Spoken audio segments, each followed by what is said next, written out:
it's my time, think it's my year, yeah. I really feel it's my time, think it's my year, yeah. I really feel it's my time, think it's my pen ready. Used to hold myself back, my self-esteem damn bad. Gotta keep on chugging, ran through everything in front of me. Might smoke bed in heaven, got a whole agenda. Can't aspire to get ahead, so bump that, it's no surrender. Got a dollar flipped up, I'm trying to get it in FT to get them when they're in hand and crypto. Learn how to fix that. I don't really hold out the books, but I'ma learn how to fix that. Some opportunities that never come unless you paying attention, so no, I can't miss that. Moving, MVP, I got the record, I might have to prove something. Big jumper worthy, they gon' have to retire my jersey early. Whole crew coming, had to work something, cause I had nothing in my pocket, yeah, I did all that. Big plans, partners trying to make profits, yeah, I did all that. Work, sweat, and tears breaking, even no wins, yeah, I did all that. Had to make it happen, putting hours in my practice, I did all that, yeah. I can't take no loss, yeah, I don't even know what it costs, I hit the ground, then it go off, yeah, hit the ground, then it go off, yeah. I can't take no loss, yeah, I don't even know what it costs, yeah. I hit the ground, then it go off, yeah, hit the ground, then it go off, yeah. Run it, ooh, I really feel it's my time, think it's my year, yeah. I really feel it's my time, think it's my year, yeah. I really feel it's my time, think it's my year, yeah. I really feel it's my time, think it's my big dog, walking big talk, young veteran, living legend, bet I'm better than them. This is my ship, I'ma jack it like Letterman, y'all better not let them in. They gon' rotate this, so I keep the pedaling, started a chain. The cycle is heaven sent, this is from God, but I'm not your reverend, not in the pulpit. I'm a big bull in this element, yeah. Said you gon' pull up, then settle it, yeah. I've been married to this hustle, this is my ring, watch out step in it, yeah. And I ain't even got a yard, but I'ma get it here. Watch out touchdown, pulling plans out the clutch. Everybody getting crushed, the cut down is for us now. Have to work something, cause I had nothing in my pocket, yeah, I did all that. Big plans, partners trying to make profits, yeah, I did all that. Work, sweat, and tears breaking, even no wins, yeah, I did all that. Had to make it happen, putting hours in my practice, I did all that, yeah. I can't take no loss, yeah, I don't even know what it costs, I hit the ground, then it go off, yeah, hit the ground, then it go off, yeah. I can't take no loss, yeah, I don't even know what it costs, yeah. I hit the ground, then it go off, yeah, hit the ground, then it go off, yeah. Run it, ooh, I really feel it's my time, think it's my year, yeah. I really feel it's my time, think it's my year, yeah. I really feel it's my time, think it's my year, yeah. I really feel it's my time, think it's my, yeah.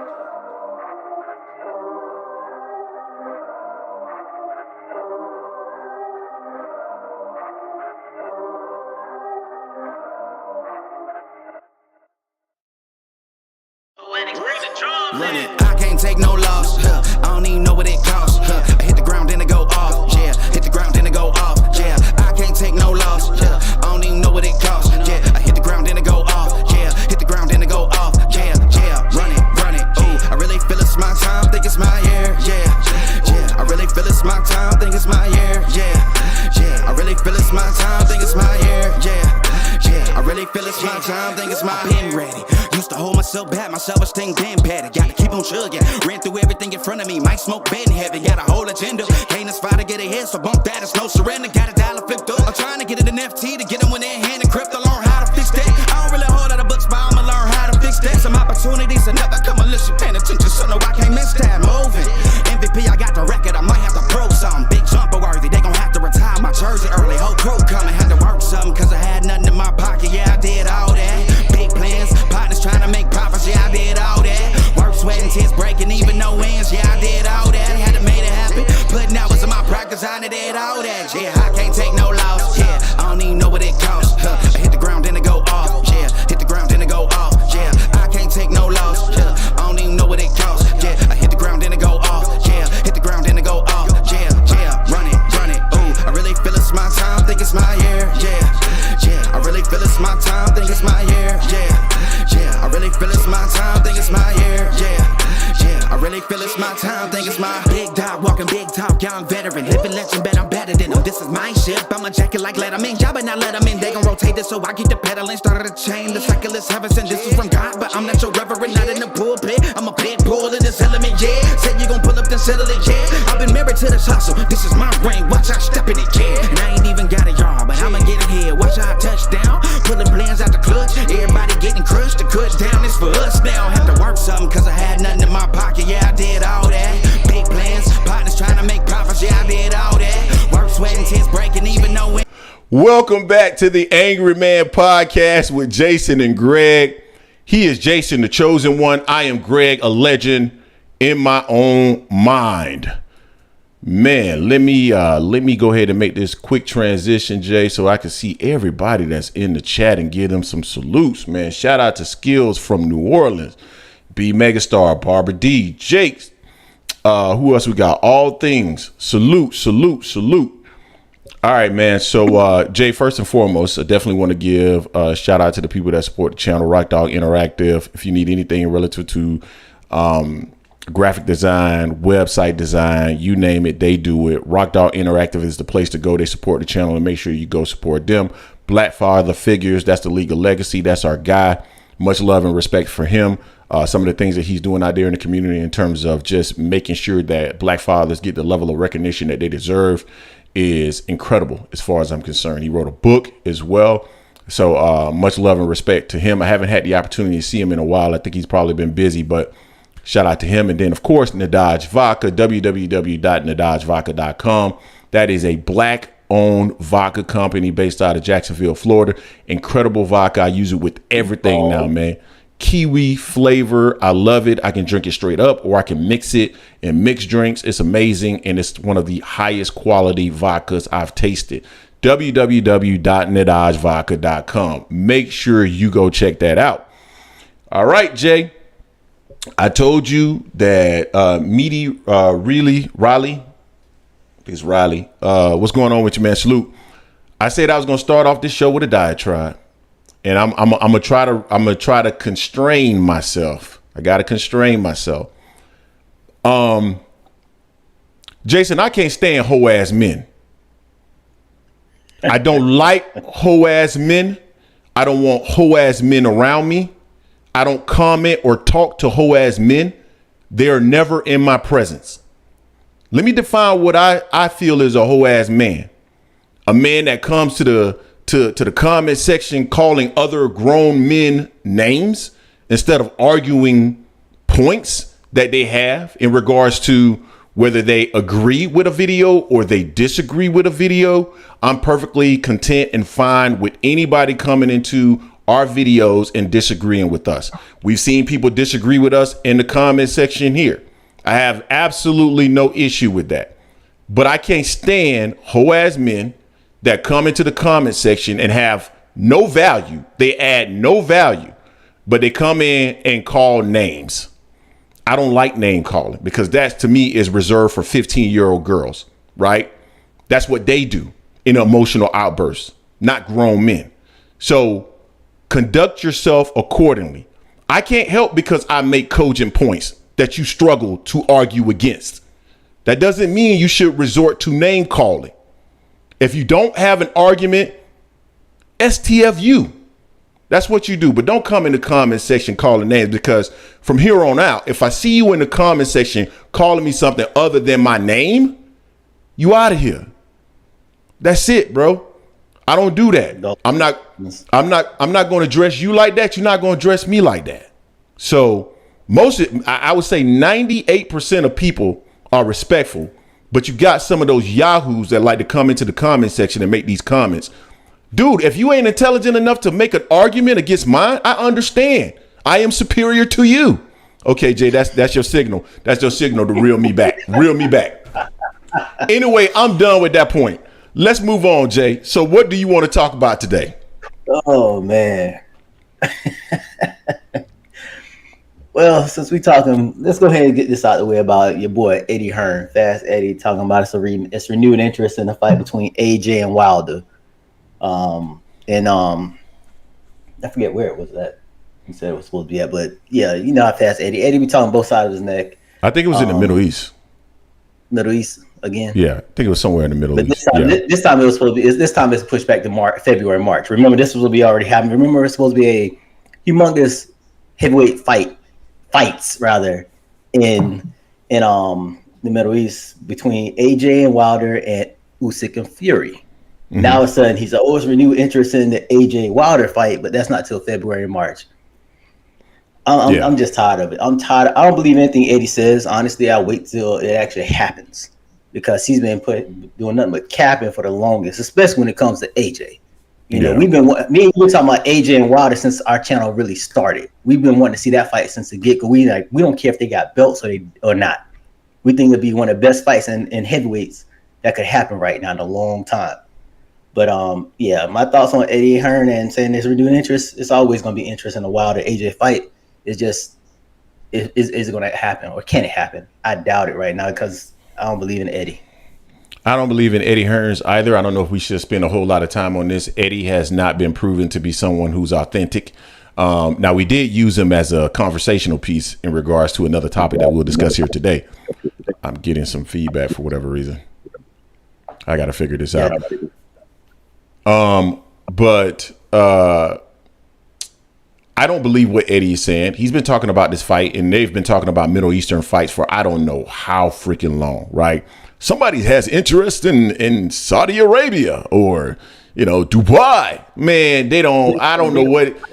Listen, I think Eddie Hearns just needs to, when he gets the fight signed, then just let us know when it's signed. I don't really want to hear anything else in regards to who has interest in the fight, because none of that interest, and we've heard Top Rank talking about this too, people in Saudi Arabia having interest in, hosting a fight or putting up the money for a fight. We have not seen it materialize at any point. So quite frankly, I don't want to hear it anymore. Yeah. I mean, I'm just tired of it. I'm all about I'm from the show me state. Just show it to me. Just get it done. You know what I'm saying? Florida. This is a fight that we would want to see. So they should just get it done. If not, just stop it. Move on. I mean, the thing is, who does AJ move on to? Who does Wilder move on to? We know it's not going to be Andy Ruiz because Andy Ruiz just pricing himself out of everything and everything all over the place. So that's not going to happen. Frank Sanchez, he has a fight coming out. Jay Zhang did torch Joe Joyce again, which was expected. Zhang would be a good fight for either one of them. Although I know AJ and Zhang fought in the Olympics, and AJ took care of him in the Olympics, but that was like 10 years ago. But other than that, I'm done. I'm pretty much done with Eddie. Anything he says as far as this fight here now, Eddie did talk about some other stuff. He talked about Showtime. How he's heard rumors Showtime was of their demise, discontinuing boxing, like the show box, but they would keep the pay-per-view portion. So the thing is, if this is just strictly with PBC, just doing pay-per-view, what's going to happen to those other fighters they got? Because we know PBC has an extensive roster. We know it's fighters waiting to get their first fight, second fight this year and whatnot. So what's going to happen to those guys? Because a lot of those guys are fighting on Showbox. Everyone can't be an undercard fighter, a main fight. So we had heard about this honestly a little bit ago, and this is not a new rumor. This is something that's been out there for the last 12, 18 months or whatever. There was a person who is no longer on this channel because I had to boot them, but shout out to them for at least engaging me in this. This was back last year toward the end of the year, Jay. This person asked me to take a look at Paramount in terms of their financial statements to try to understand whether or not they were in financial risk that would drive them towards maybe eliminating boxing. And so I took a look, and I've been looking at their financial statements for the last few quarters. They had a massive loss in Q2. Massive loss. A lot of it had to do with licensing fees. But at the end of the day, it was a big, big loss for them. Now, just my corporate experience tells me that anytime you have a merger or you have a situation where there's a restructure, they tend to look to optimize their portfolio. And the low margin business gets kicked. My guess is Showbox, those shows, I would imagine that they are low margin business. So as a result, I truly do believe that there's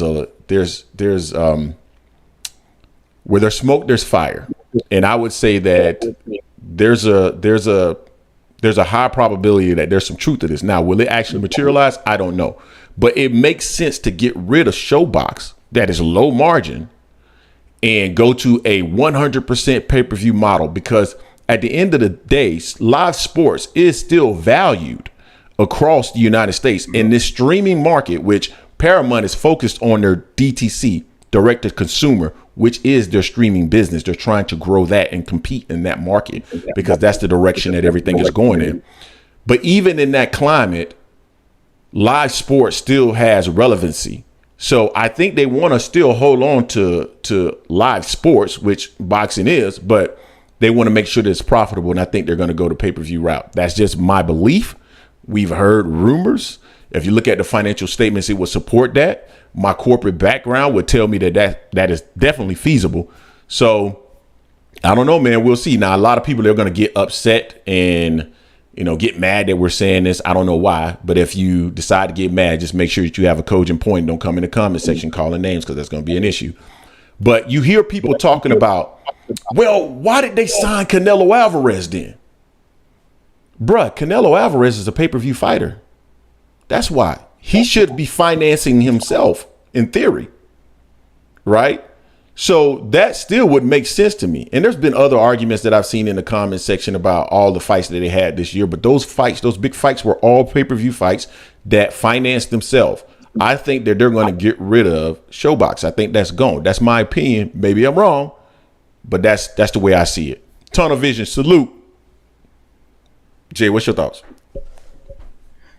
Yeah, I mean, I just hate it's funny to me because what other aspects would Paramount be cutting from Showtime? You know what I'm saying? Besides just the boxing aspect of it. And how does what does PBC go from here? Do they go back to Fox? Do they try to do something with make their own streaming app and be on that for the lower level fights? For a small fee, like all the other apps are doing, which people really don't like. So I don't know where they go, but I don't like it. I hate the fact that this is happening again because we saw it happen with HBO, and HBO was a Don. You know what I'm saying? We all grew up on HBO. And Go says Al gonna get to ESPN. I don't think he's going to ESPN. I mean, you remember PBC was on what? Fox. It was on Spike. It was on Fox. It was also on NBC for a little bit. And from my understanding, I don't know if all those relationships were left positively. I'm not even sure.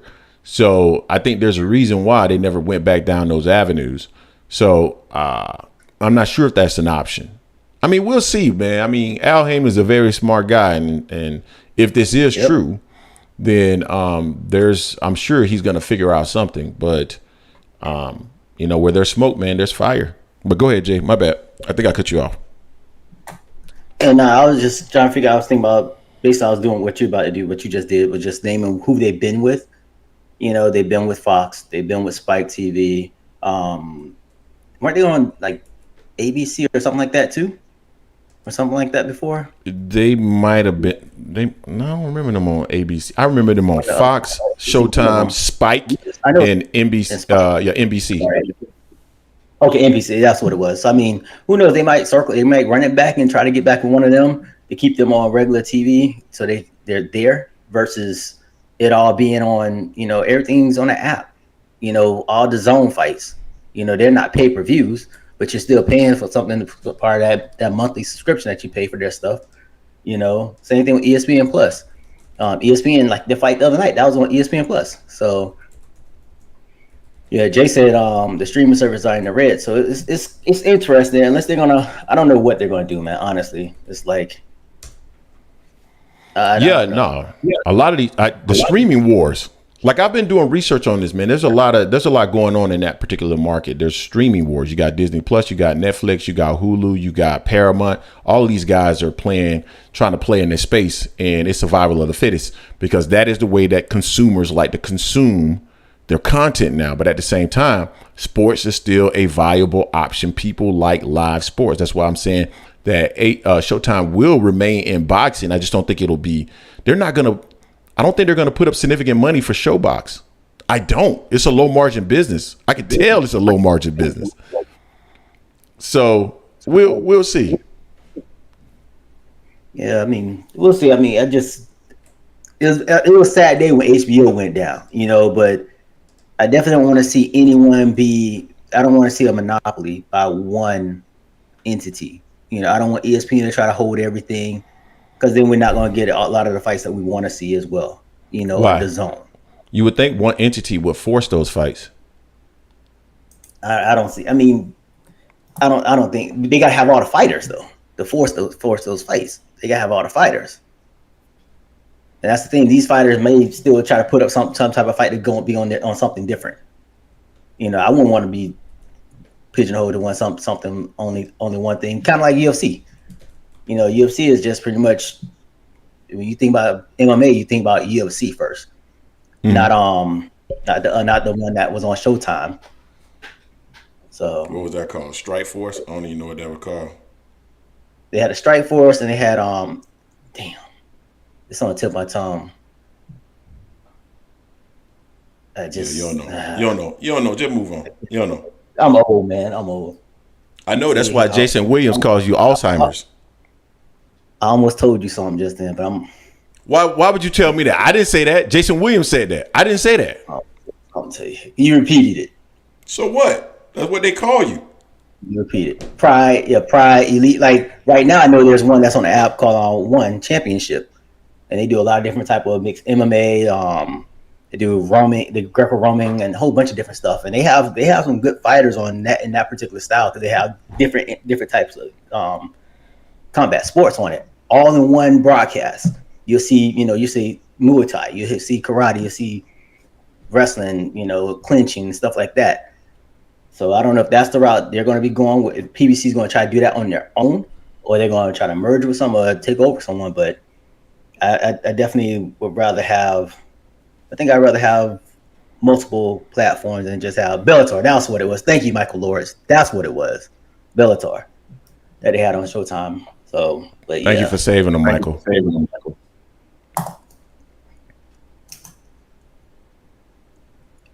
Where you want to go? Boy, you pushing it today, buddy. Pushing it. So,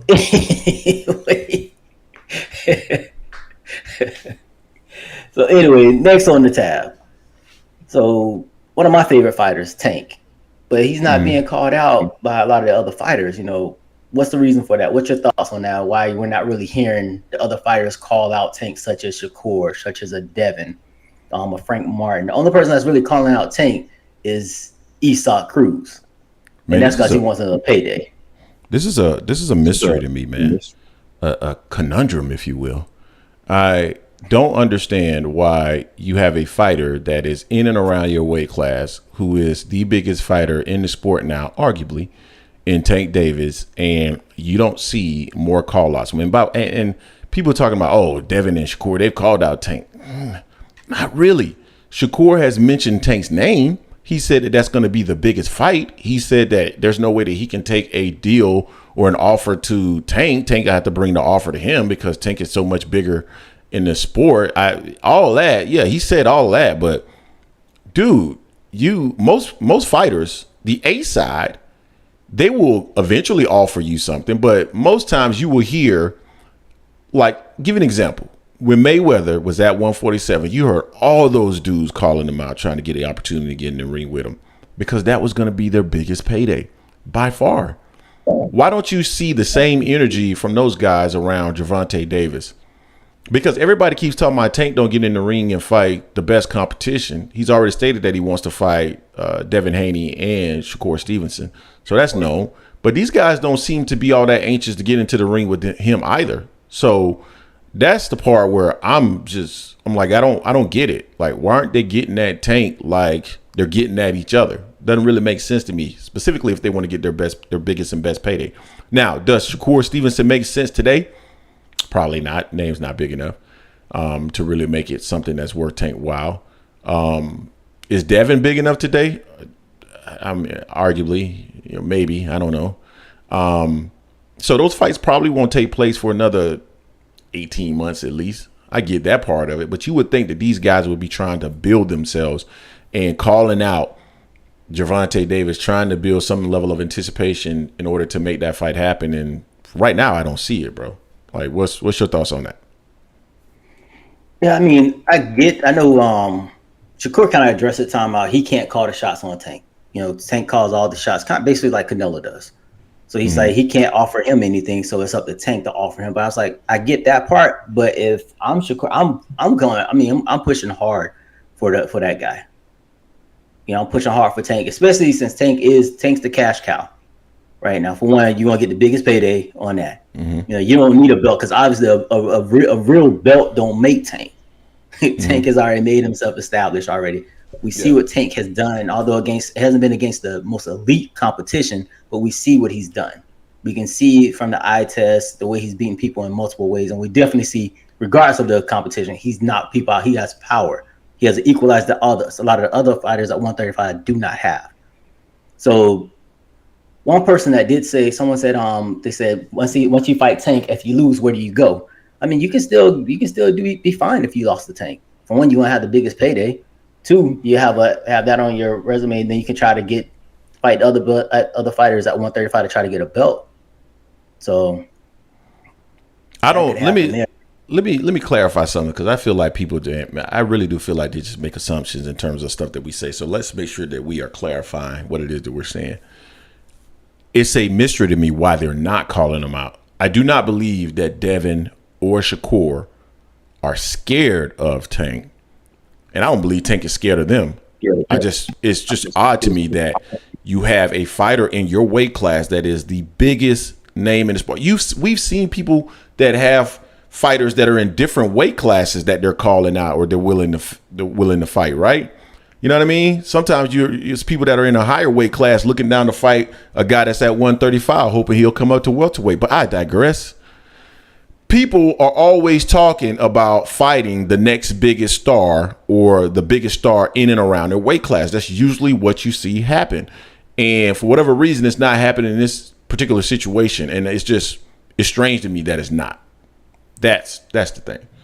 Greatest thinker. Tank is only cash cow with Ryan. Canelo is the real cash cow.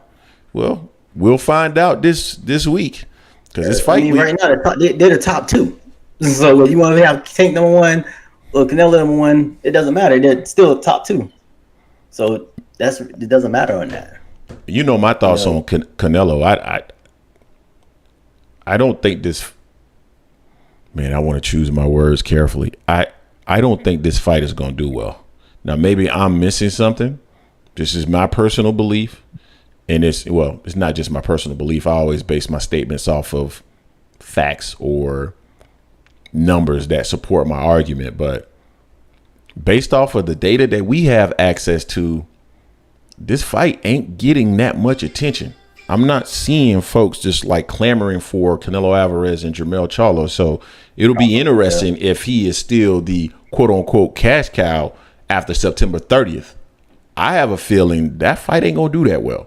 That's just my personal opinion based off of numbers that I see. Maybe it'll do amazing, because it's not like I have access to all things that are Canelo versus Jermell Charlo relative, or whatever you want to have it. But I just feel like based off what I can see, this fight is just not gaining it doesn't have the appeal. It's not grabbing the attention of the general public. That's what I'm seeing. Yeah, the issue I think also is with this fight between Canelo and Charlo is the fight we wanted was Canelo David Benavidez. It's undisputed versus undisputed, yeah. But I think it'd still be a good fight. But the fight I wanted and I think we deserve was Canelo and David Benavidez. We've been waiting for that one. That's what we've been waiting on. We've been waiting on that. We were never even. This wasn't a fight anyone was clamoring for or asking for. No one was asking for a Jermell Charlo versus Canelo. A couple of years ago, we were asking for Jermell Charlo versus Canelo, but no one was asking for it right now. We'll take it. But I don't think it's going to do well. Let me ask. It's going to do. They ain't going to do what the other ones did this year for sure. Let me ask Ghost a question. Ghost, when you say Canelo versus Charlo YouTube stats are garbage, help me understand what you mean. Are you saying that the YouTube stats are garbage? Or are you saying that the stats that you see through YouTube, because some of us who are content creators have certain access to stats, and it's not good based off what I'm seeing. But if you answer that question, that will help me understand what you're saying. Greatest Thinker said, a push at a press conference, something like that could do wonders for the fight. I've been told that the reason why we've seen a dial down Jermell Charlo is because he had been instructed to dial it back. I was told that. Now, again, I didn't get this from anybody directly connected with PBC or anything like that, but that's something that had funneled to me. Whether or not that's correct or not, I don't know. But I don't think we're going to see the old Jermell Charlo, which I think would have added a little bit of flavor to this, because right now it is still as can be. Yeah, I mean, the All Access, the first and the second one, I watched both of them, and it didn't get me amped up for the fight, So, I mean, am I going to watch it? Yeah, but nah. And I agree with Ghost, what Ghost said. Ghost said we wanted Jermell Charlo versus Tim Tszyu and Canelo versus Benavidez. Those would have been two fights we would have been happy to see, and we would definitely want it. Now, I've been critical of Canelo for years with his European diet. It wasn't about his skill, it was about who he was fighting. I always got flack on that. Oh, you're hating on Canelo. I'm like, no, I want to see him fight the best. Well, it's mandatory in John Ryder. Well, so was Jermell back in the day, Jamal, Boo Boo, and Dave Benavidez, who are much more threats than John Ryder was. So now we get this fight. This is not a fight that I wanted. I'm gonna watch it, of course. I think I'm pulling for Mel, but I think Canelo probably win. But we'll talk about that in a later video when we do our picks and whatnot. But I'm not happy with this fight here, and I see it's not getting the traction a lot of people thought it would. They build it as undisputed versus undisputed, which is awesome. Yeah. But when we wanted the fight we thought we were going to get was going to be David Benavidez and Canelo, it's a letdown. That's it. David doesn't need a belt for that because he's a fighter at his weight class. And like to everyone saying, Mel has been out of the ring for over a year due to injury, and he's coming up in weight. So I mean, people seeing through the smoke, seeing through that, anything like that. So let me address Edward Torres. Tank sells 300K with Leo, 300K with Pitbull, 300K with Hector Garcia, 1 million with Ryan. So if my math proves to win again, it shows Ryan brought in 700Ks. My question to you is, how many pay-per-view buys prior to Gervonta Davis did Ryan Garcia sell? And then help me multiply those numbers, that percentage, by the number of pay-per-view buys you believe that he sold for the Gervonta Davis fight. I'm not knocking Ryan, you have but to have the right dance partner for it. Yeah, it's the right dance partner. A big event happen. Yeah, absolutely. Absolutely. No how am I saying this was all Tank that made that fight happen, that as far as the numbers. It was those two as collective. Because of Ryan being just known, Yeah, I want to go back to I just want to address that real quick. I want to go back to Canelo. So Go says, AM Sports Media, I work in the industry, and bro, any media I'm speaking with is saying the numbers just aren't there. No one is interested. No one is talking about it. Build up has nothing eye-catching. Dude, Ghost, we need to connect when you get an opportunity, man. Hit me up on email or something like that. I'm seeing the same thing, bro. I'm hearing the same things. It's just not there. It's just there's no energy around it. And a few months ago, when we first started looking at the stats, Jay, and I was looking at it, I'm like, man, there's really, like, even when you talk about Mel, and this is part of the reason why I say I don't believe Terence Crawford's numbers are going to go up substantially either, is because when Terence Crawford's numbers are not good when they're not tied to Errol Spence. I'm talking about the stats. I'm talking about strictly the stats. Yeah, analytics. And even when we talked about Terence and Jermell, nobody really cares about that either. And this is just from numbers, dude. This is not my personal opinion. These are just from numbers. If Terence Crawford was blowing the roof off of everything, bro, I would be like, yo, that's what it is. I'm gonna be doing Terence Crawford videos because that's what people want to talk about. I also used to look at some of the stats, and you could see the average amount of searches for a particular name. A few months ago, Canelo was around 5 million searches per month. This was a few months ago. Today, he's around 2.5. So he's cut in half after several months. So people are not searching his name as much either, right? And then Mel gets absolutely no searches for his name. So, and just to give you a basis of comparison, Tyson Fury gets like 5 million average. Floyd Mayweather, who has not fought professionally in years, he gets an average of like 7.5. So I'm all about numbers, and the numbers tell me this fight is not going to do well. That's why last week when we had Jake Donovan on, shout out to Jake, I said 500,000 buys. I don't think he thinks it's going to get up to like Errol Spence, Terence Crawford level. I don't. Yeah, I mean, we'll see. We'll see what Charlo can bring to it. I mean, typically we know it's notoriously a fight with a African American and a Mexican. Those usually do major numbers, but you also usually have one of them that's an antagonist in the setup.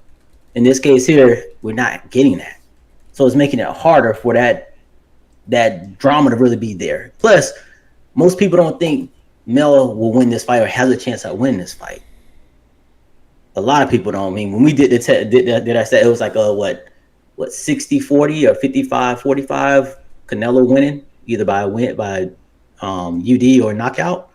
Yeah. So it's just the drama's not there for this fight. And again, this wasn't a fight anyone was really looking for or asking for. The fight everyone was asking for was for David Benavidez versus Canelo. That's the fight everyone wanted. We know Canelo's always going to sell because he does have a country that backs him. Now, we've had some of our callers, one of our callers, number one caller, Mexican American, Adrian. Mm-hmm. He doesn't like Canelo because he didn't like Canelo doing that European diet and not fighting David Benavidez. So, although he has a country behind him, they don't back him like they used to necessarily. Not like the Chavez, the Juan Manuel Marquez, and things of that nature. They're De La Hoyas because he wasn't fighting the ones that they wanted him to fight. Yeah. I want to answer a question from Jason Williams. Shout out to my guy Jason Williams, someone who has been following our channel, man, since the absolute beginning, man. My guy. He says, if the fight doesn't do well, does PBC get the blame? Absolutely not. It's Canelo's fault. On to the next. What do you want to go from here, Jay? Well, Manolo, who's called in and told us to calm down before. Sorry, man. That's the greatest university ever to trash. Man, if you don't shut your hating ass up. Trash. Luck ass shit y'all got yesterday. But anyway, let's go ahead and talk about your boy Frank. Frank addressing turning down the Shakur fight the other day or last couple weeks ago when he turned it down. Yeah, man, I did a video on this, man. No, FSU never loses or wins by luck. There was a lot of calls that were poor calls against Florida State University. So a win's a win. I don't give a damn what you say, man. If you don't set your okay, so let me go to where I was going. Frank Martin. So I did a video yesterday about Frank Martin, and the interview that he did with Queens of the Ring. Shout out to them. They did a good job in getting Frank on, number one, and creating that content. Let me preface my comments again by stating that I do not believe Frank Martin is a duck. I just want to preface my comments by saying that. Now, Frank started off that conversation talking about he doesn't know where this whole notion that he was getting rid of Derrick James came from. Well, I know where all of the information came from. It came from the Spit Bucket podcast. And the Spit Bucket podcast never actually said that he had split with Derrick James. They alluded to some of the challenges that had occurred and why it played a role in what actually happened with Frank Martin. So that's number one. So then he goes on to talk about, the fact that it was a real fight. They were negotiating, Jay, and he had agreed to everything, man, where the fight would be, all the stipulations, so forth and so on. The only thing that he did not know was the amount of money he was going to make. And I believe that. But that also aligns to what the Spit Bucket podcast said, right? So right now, to me, they sounding real solid, bruh. So I get that Frank wanted more money, because then Frank went on to say, you know, $1 million isn't $1 million. And when you start thinking about the fees, the taxes and all that stuff, that's not what he's taking home. And based off of what Frank was saying as a part of that interview, it sounded like he wanted a take home of $1 million. Well, guess what? That's literally what the Spit Bucket podcast alluded to. They alluded to that. They said that in their video. So for me, they 2 for 2 at this point. Now, here's the challenge that I have with what Frank had. And I've already prefaced my comments. This is where I'm not tracking. If Frank didn't know the amount of money that had, or the amount of money that was being offered to him, the WBC canceled their purse bid. We know that. In order for the WBC to cancel their purse bid, they need to get notification from both parties, both the top ranked camp and let's call it the man down camp. So somebody in your organization told them they had the thumbs up. We have agreed to terms and we're moving forward with the fight. So the Spit Bucket podcast mentioned that someone from Man Down Promotion, TGB or something like that had gone ahead and agreed to a number that Frank was unaware of. And after the fact, Frank found out what the number was and wanted more money. Man, that sounds like the Spit Bucket podcast is three for three for me. So, because that had to have happened, right? If I believe Frank in saying that he didn't know initially what the dollar amount was, and then when he found out, he wanted to go ahead and get more money. I believe that. But at the same time, dog, somebody from your organization said you guys had already agreed. So somebody agreed to the $1 million. So the reason why I'm going on this path, because I'm validating what the Spit Bucket podcast said. Like, to me, it sounds like what they were saying was factual. Now, I can't validate what they said in regards to there being trouble in paradise relative to Errol Spence and Derrick James. I can't validate that through what he said in the interview, but everything else seems like it checks out to me personally. Here's the other thing that I struggle with reconciling, and people who are Frank Martin and Errol Spence fans are going to be upset about this. I don't know why, because I've already prefaced my comments by saying that I'm okay with Frank wanting more money, and I'm also okay with and I don't believe that Frank is a duck. Frank, at the point in which he realized that he didn't want the $1 million, he was still the contender or the person that had been mandated for the opportunity to face Shakur Stevenson for the WBC title, which means all he had to do was circle back to the WBC and say, I want a purse bid. We've already verified that this is possible. So don't come in the comment section saying he can't do that. And Top Rank had already moved on and picked Edwin De Los Santos. That's not how it works. The WBC would have had to agree to Edwin De Los Santos. So that's not how it works. He could have gone back to the WBC and said, hey, I still want my opportunity, but the split is not fair, because the split, according to the WBC rules, at minimum would have given him 40%. He already knew what the total value of the fight was at that point, right? It's $4 million. So why not go back? So that's the part where I'm challenged. I'm not quite understanding it. I don't think Frank ducked. I think if Frank would have got the money that he was asked, or the money that he asked that Top Rank for, I think he would have been fine. And I think he would have taken the fight. It's my opinion. But there's pieces that for me here are missing, that as good as an interview it was from Queens of the Ring, I felt like they failed to follow up on things that didn't make sense. And a couple of follow-up questions would have shed a lot of light on certain things that are currently gaps in people's understanding. Jay, that's how I see it, man. So what's your thoughts on that? I mean, I'm disappointed though, the whole breakdown of the fight, because that was a fight I definitely wanted. I was curious as why it was on the Thursday night for one. That was concerning for me. But listening to what Frank said, I'm not going to say it's necessarily a duck on there. The thing is, it had to be cleared up what you agreed to and what you didn't agree to. If you agreed to all the terms and you just waiting on the money aspect, that's one thing that should have been put out there, but that wasn't put out there initially. And like you said, he wanted more. He wanted enough to get $1 million, to clear $1 million for himself, not just $1 million. Because he has to pay the training fees, the taxes, and all that stuff. There, he'll probably come home with $500 to $600 versus $1 million. Any of us not seeing $1 million, we would take it. You know what I'm saying? But in his case, he's like, look, it's the risk of it. I'm not getting paid $1 million for me. That's not my take home. I want the take home to be $1 million, and they could have given that to him. They chose not to. So I can't be fully mad at him for that. But there's three sides of the story. There's Frank's side, the Shakur side, and the truth is somewhere in the middle.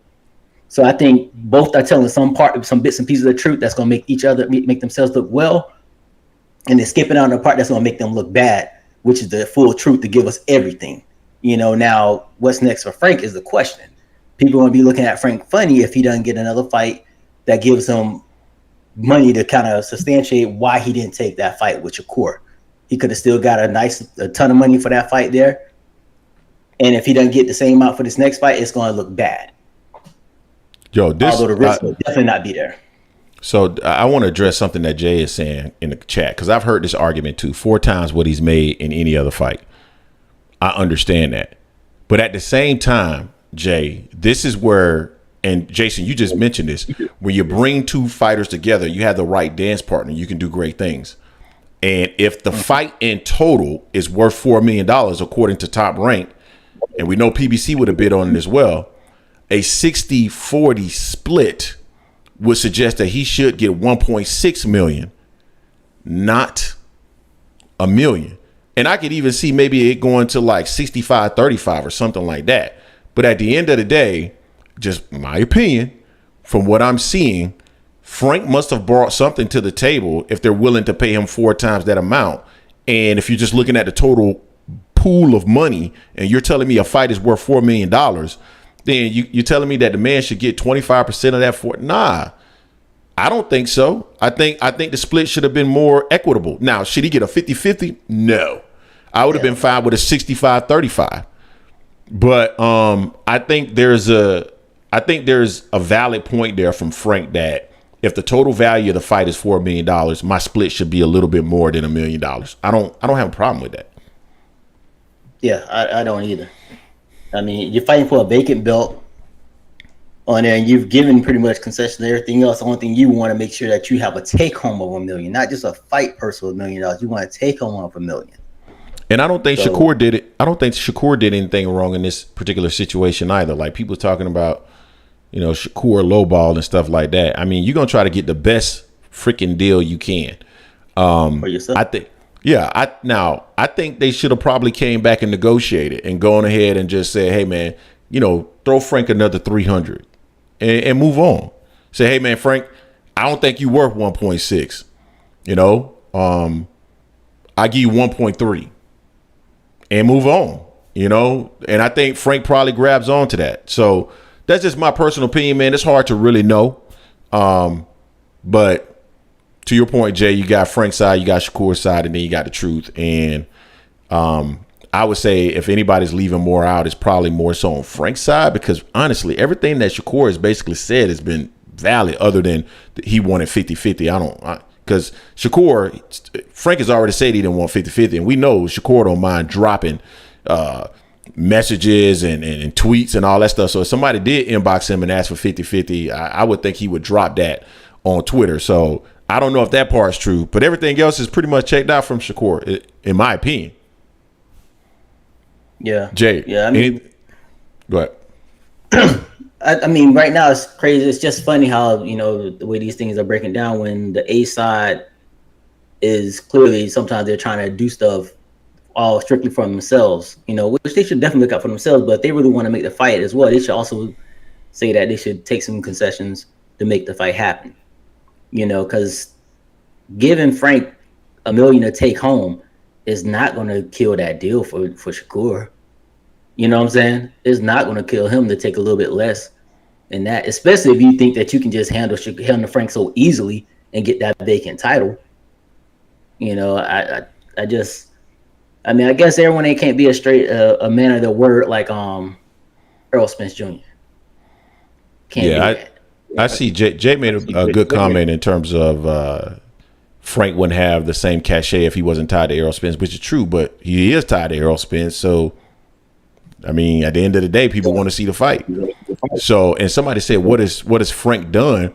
Frank don't need to do nothing. If Frank and Shakur together is worth $4 million, if it's worth $4 million, then Frank is bringing something. He's bringing something. Yeah. I mean, come on, like what are we saying here? He's bringing something because the fight, and the WBC feels that he should get 40% of any purse that is agreed upon relative to a purse bid from the promoters. So what are we talking about here? This is standard practice. Now all of a sudden you'll hear people talking out of both sides of their face. They'll say 1 minute a guy don't deserve anything. Then the next minute you'll hear them arguing about their favorite fighter and why that guy deserves more. Like, come on, man.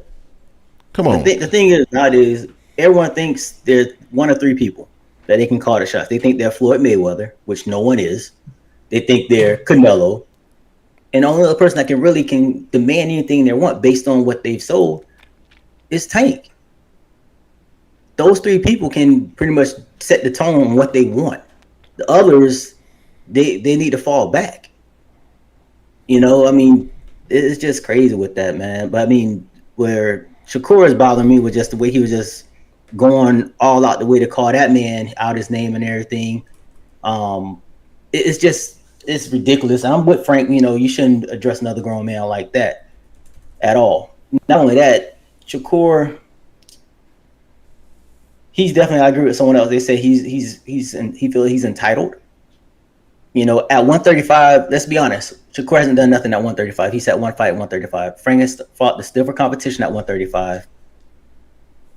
So, I mean, at 135, yes. But if we look at the totality, yeah, Shakur is definitely A-side in this. But let's stop acting like everyone's Mayweather. Chill with that. Yeah, Shakur deserves the bigger split because of the numbers that he's had so far on ESPN. I don't have any issue with that. I think 75-25, and I know people are trying to compare it to Devin Haney, but the difference with Devin Haney is that Devin Haney was undisputed, and that would have given Shakur Stevenson the opportunity to go for all the titles. He would have been taking a risk, a lower pay, but the opportunity to basically control the lightweight division and call his own shots. That's the difference. Frank versus Shakur, neither one of them had the title. So my thing is, Shakur, throw him a couple more $100,000, man, to make the fight, to go ahead and move forward with the fight. That's my only like. But again, I feel like Shakur could have done that. I also feel like Frank could have circled back to the WBC and said, dude, I still want my title shot, and I wanted to go to purse bid. Yeah, I mean, it's on both sides. Both sides that fall. You know the fight not worth $4 million. Shakur didn't tell you that the fight worth $4 million. He didn't tell you the fight worth $4. Like when you talked to Arrow them, you found out that the fight was worth $4 because they told you what he was getting and what you were getting. So at that point, you can circle back and say, well, hell, I know the fight worth $4 million. WBC gonna give me. And if he doesn't know that, his team should know that. And if his team doesn't know that, that's a damn problem. So it is what it is. Yeah. Now maybe they about, for one, that about Frank ain't going nowhere. Frank said he still got the same team with Man Down Promotion. Still, DJ still is training and whatnot. So that can be squashed as well. But one thing I do want to talk about Shakur.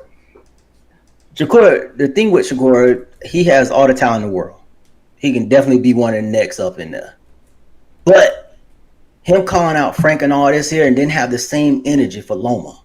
Clearly, Duncan didn't have the same energy for the WBC, putting him down at 2 and putting Loma at 1. I had an issue with that. So that's what's been bothering me with Shakur for the longest. I'm like, the energy ain't the same. You have talent. I think you're going to be the next there. I want to see you fight Tank. I think it'll be a damn good fight. I think you beat Devin. I think you beat. I think you beat Frank as well. I don't think you beat Tank though, but it'll be a hell of a fight. But the energy wasn't the same for Loma. Just wasn't. Yeah, fair. Yeah, I feel you. Any other topics, Jay, we want to address? Only other thing is something that Jason Williams would love. Crawford, right? Yeah, but speaking on the rematch. Alrighty, I did a video on this one as well. This is where people are gonna hate me, but this is what I do, man. I inspire people to hate me. So Terence Crawford went to a podcast. I don't recall the name of the podcast right now. Something Travis Hunter or something. No, not Travis Hunter. Trevor Hartman, something like that. Anyway. Yeah. He's a former opponent. Opponent or fighter?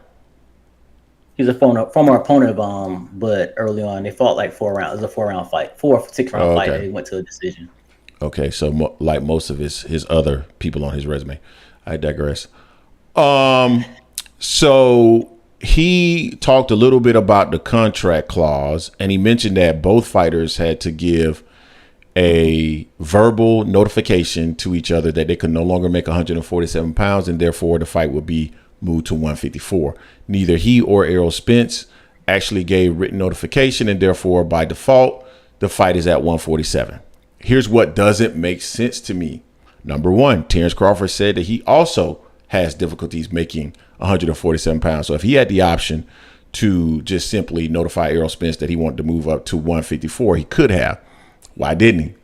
Number two, Errol Spence has said on many occasions that he has difficulties making 147 and that he wanted to move up to 154 after that fight. If all he had to do was give written notification that he no longer could make 147 and wanted to move up to 154, you think Errol's not going to do that? Why? It doesn't make sense. And then we know the comment that Errol Spence made after the fight in regards to he wants the rematch, but hopefully it can be at 154. Well, why would he say hopefully when he knows he has an option to actually force it to 154 by simply giving written notification to Terence Crawford? I'm not saying Crawford's lying. I can't connect the dots. And when I can't connect the dots, I struggle mightily when I can't connect the dots. It just doesn't make sense to me. And then finally, Jay, at the beginning of the video, he mentioned that, we'll see if the fight actually happens, with the negotiations. What are you negotiating? By your definition, everything is spelled out already in the contract in terms of what's going to happen relative to the weight class. And we heard Errol say that everything had already been spelled out for the rematch. Therefore, they didn't have to go through that long ordeal of trying to negotiate again. So what are you negotiating? It sounds like to me that what we reported, which was Terence Crawford was trying to leverage the weight class to get more money, is true. And that's okay. He is well within his rights to do so because he won the fight and he has the option to choose the weight class. Now, personally, I don't believe that he's going to fight at 147 regardless, because I was told, and I got confirmation about this again from somebody who I trust, who is a huge Terence Crawford supporter and follows this channel, that Bud missed weight, just like we reported. He missed weight. When they were trying to when they weighed in for the fight. So I don't really think he has as much leverage as he thinks he has, because he's probably struggling to make that weight as well, considering he's at 180 right now, according to his Twitter post. But some of the things that he's saying is just the dots aren't connecting, Jay. People are going to say that I'm hating on Terence Crawford. It's not hate. It's simply me looking at things logically and saying they don't make sense. Like, I can't connect what you're saying here to what we know is happening here, what we've heard here, and what you said here, and what this person said there. So that's the issue. And let me also address this, because I also mentioned this in the video and was surprised at some of the feedback that I got. So Jay, I mentioned that when, don't let anybody, or I said, be leery. Yeah, that's the word that I use. Be leery of people who try to discredit your logic by saying that you don't know ish about whatever, or you're casual. Don't let people discredit your logic in doing that, and be leery of those types of people. And I use finance as an example. Ryan sometimes comes to me about financial matters that I don't know anything about. I work in finance, but that doesn't mean I know everything about finance, right? There's certain aspects of finance. Finance is very broad. There's certain things that you may or may not know. So you can't I'm not going to discredit what Ryan is saying about finance by saying, oh man, you don't know nothing about finance. I'm the finance professional. Hey, be leery of those types of people. But yet even that got blowback. It's like, it's crazy to me when I don't know, Jay. Let me throw it over to you. It's just, some people are just crazy. Yeah, Yeah, I mean, it's right now. I just want to talk about how Bud's talking about, he's 180, saying 160 would be easy. So I think Bud's getting ready to fight Usyk in March. I got no sources. He's just gonna go up there and fight Usyk just because it's all his fans say he could beat anyone and everyone in the world at no matter weight. And it's funny, this dude was just saying they make weight classes for a reason. He said that a while ago. And now he's talking about 168, 160. I know supposedly right now his overall thing is to try to be undisputed a third time. Hey, Jason, is no Y in my name, bro. That's the worst best saying, Jason. Why is it silent? Why are you using it? But anyway. Hey, hold on. I'm sorry, Jay. Let me say this real quick. One thing. Let me say this real quick. Dre Axe just said finance is not a physical sport. Like, what does that have to do with anything? I'm sorry, man. Go ahead. No, I just want, Bud said that it was hard for him to make 147, and he already said he could do 154. More like he said he agreed to 154 pretty much at multiple interviews, right? Just do the fight at 154. I get it, whether it was in a contract. If it's signed, just go ahead and get it done at 154. And get this, guys, we favor Bud to beat Spence at 154. We just want to see the fight. We just want whatever's in the contract to be done. It's just, but like Greg said, he said it's in the contract, but then he's negotiating. I don't understand how it can be both of them. And people get mad at me when I point these things out. Oh, you hate Bud. You hate. You're such a hater. You're pissed because I'm calling out the things that do not make sense in your boy's statements, and you get pissed at me because of that. I also just pointed out what doesn't make sense in Frank Martin's statements, and he's an Errol Spence man down guy. I don't like statements that don't make sense. Period. Go ahead, man. I'm sorry. I digress. I'm just right now. I just want this fight to be, like I said on a couple of videos before. I just want to go ahead and get this second match out the way. If Bud loses, he loses. If he wins, he wins. Either way, we'll be able to move on to the next phase. And then most importantly, the belts at 147 will be relinquished, and the other fighters can fight for those belts. Because their hope right now is being held up at 147. So I just need them to go ahead and get this out the way. Now, one thing about Spence not saying anything, I was wondering if the fact that he's still on suspension right now for Vegas for Nevada until September 28th. So I don't know if they're having to wait until then to try to get negotiated everything so he can clear whatever he needs to clear.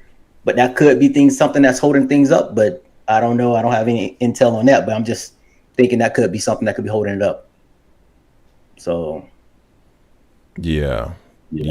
Jay, anything else you want to cover on this one? I want to talk. I'm gonna talk about one last thing that's non-boxing related. We're gonna talk about the Colorado game yesterday. I know you and I haven't even had the chance to discuss it, but I want to talk about that very quickly, and then we go from there. We'll switch it over to the phone lines. Allow people to call in and go from there. Then I'll let you go to that part. So, yeah, go ahead.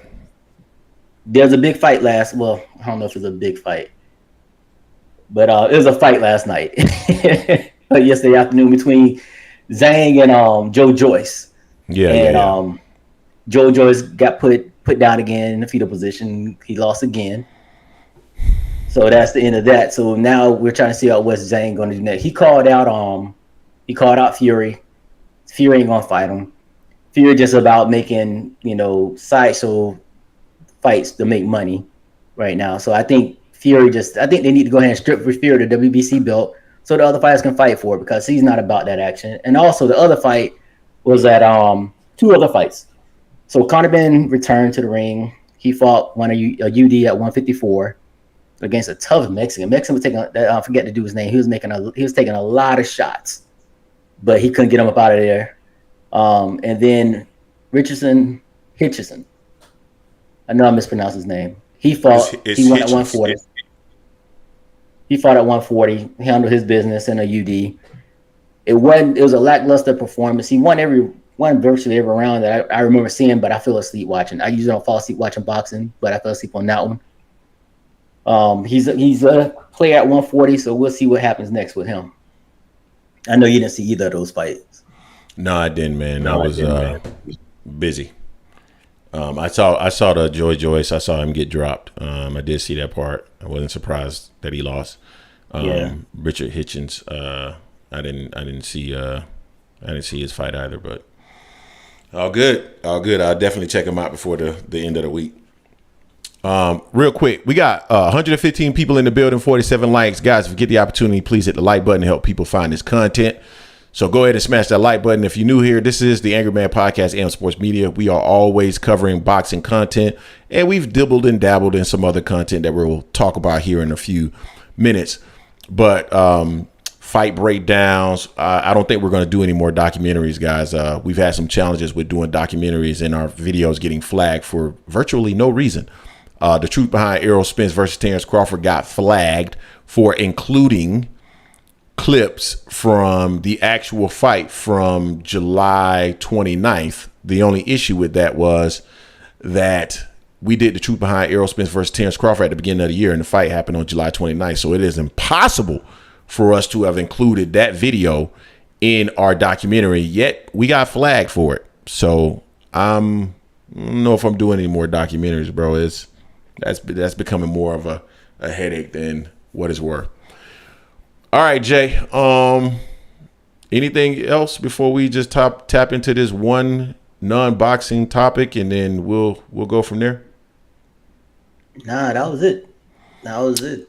So all right, man. Deion Sanders. I'll be quick with this because I know some of you guys are not college football fans, but Deion Sanders did get blowed out yesterday. I think they lost by 36 points, something like that. 36. 42.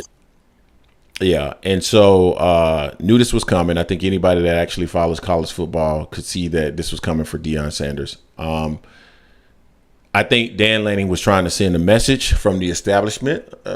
I've never seen a coach make these types of comments before the game and in the middle of the game. It made absolutely no sense. Even if you feel like Colorado is getting a level of attention that you don't or that they don't deserve, typically a coach will hide those feelings and just go out there and execute and try to destroy that team. You don't typically hear the coach make these statements. So to me, that was by design. And this was somebody putting the battery in his back. And we're going to see some more of this from Deion. I told people, and Jay, I know you knew this, but the national media, specifically somebody like Skip Bell, is saying that this is the greatest college coaching job in the history of college football. Was absolutely asinine and absurd.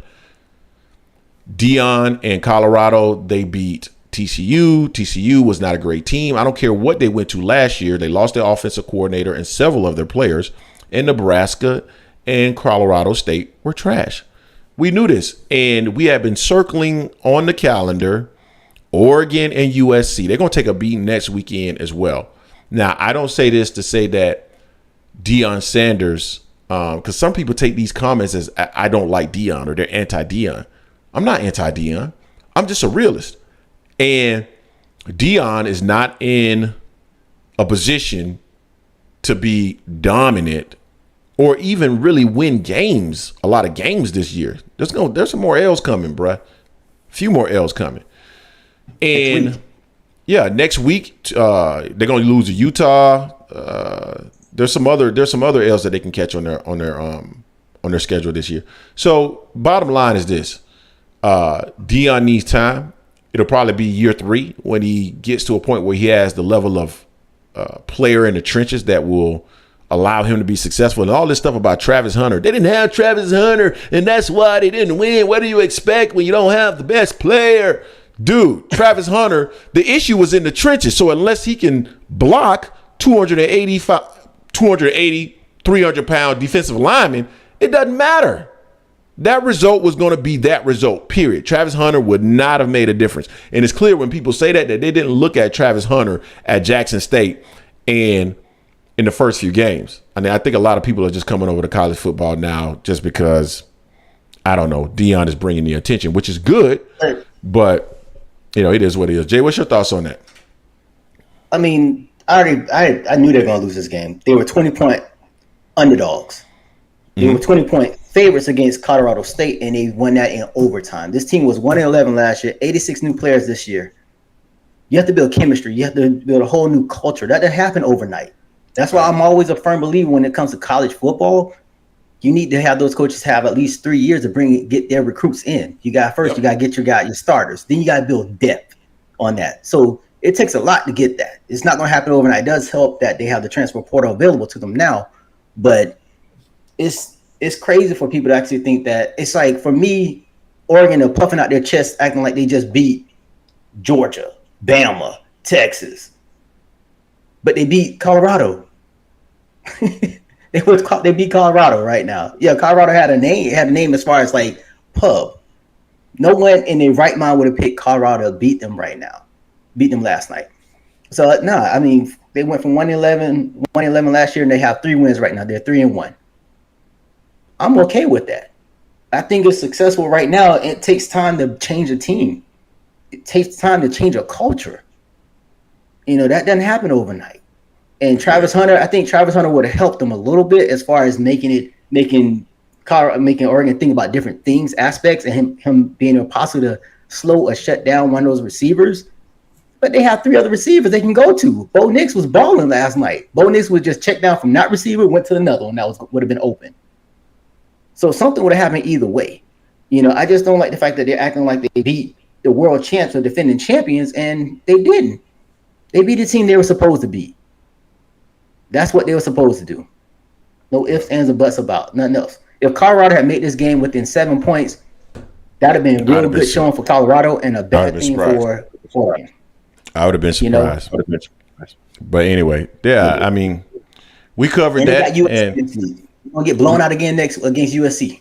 Yeah, they're going to get stumped by USC. They're going to get stumped by Utah. There's another game that they're going to get stumped again this year. But it is what it is, man.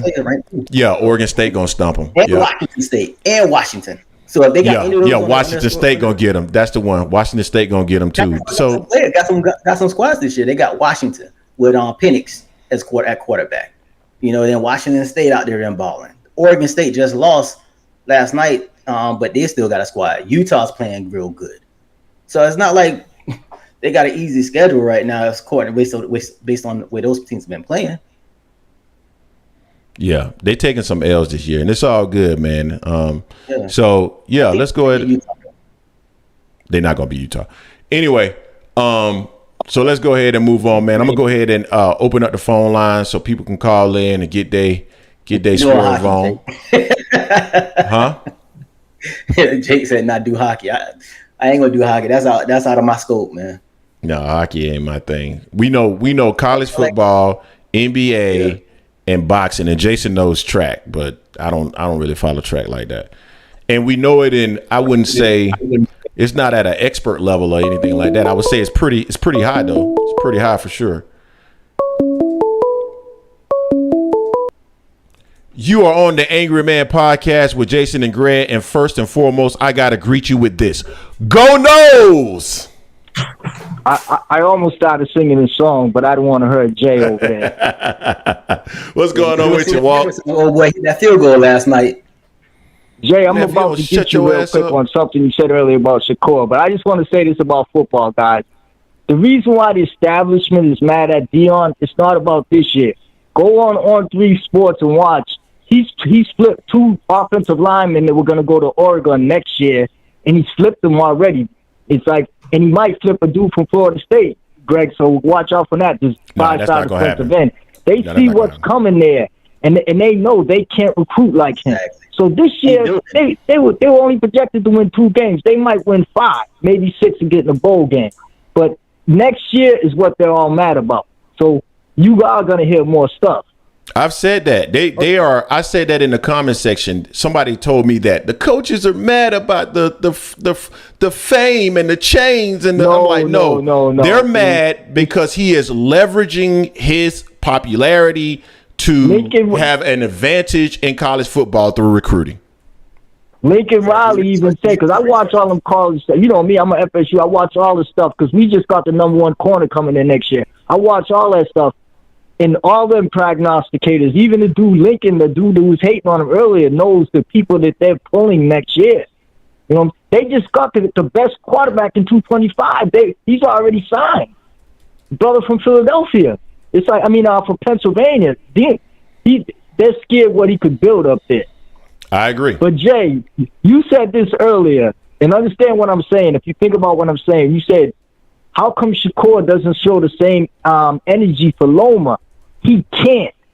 Loma is Bob Aaron's pet. If Shakur does that, Loma, either Bob Aaron will reprimand him or he'll start giving him fights like Flip Morgan and stuff. Dude you never heard of. You know what I'm saying? So he's got to toe the line for anybody in Top Rank. He can't destroy their names because they're Top Rank guys. You know, you see how when he first started talking about Loma saying, Loma's going to go back over there instead of fighting me, he started to do it. And then he's sitting down at the camera. I forget who was reporting him. And you could tell somebody from the camera said, yo, calm down. You know what I'm saying? He was getting ready to go in. But he knows he can't for that fact. But Frank should have took that fight for the million because it looks bad. Because if Frank comes out and fights some just regular dude from this, it looks terrible because just like Dos Santos, you take that fight to get on that stage. You know, and another thing real quick on my way out, the reason why the Canelo fight don't have the prestige that it has is because Canelo killed boxing. He fought like 8 or 9 pet, dudes from overseas that were bums and sucked all the life that he had out the sport. Because Canelo, after Floyd, Canelo was running it. And then he just sucked it out. Instead of giving people what they wanted, he fought bums. And on another note, Greg, talk about it. We still in the running for the chips. You know what I'm saying? Hey, why Miami's over there beating junior college teams, Temple and them, we gonna put LSU and Clemson on the map. Yeah, y'all have a good day. That's what we do. Well, all right, man. Catch up with you later. Man, if you don't shut your hating ass up. How am I hating, man? I ain't never seen somebody use that game last night. Bro, I ain't never seen somebody, man. Bro, you ranked number 20. Why are you talking? Be quiet. We're 18. Get it right. What? We're 18 right now. Get it right. We see y'all. Oh, y'all got pushed up by Big Temple? Yeah, I want y'all to be ranked as high as possible. I want y'all to be ranked as high as possible. Anyway, guys, the phone lines are back open. Phone lines are back open. So, man, stop. Dude, 18. Who have y'all beat? Who have y'all beat?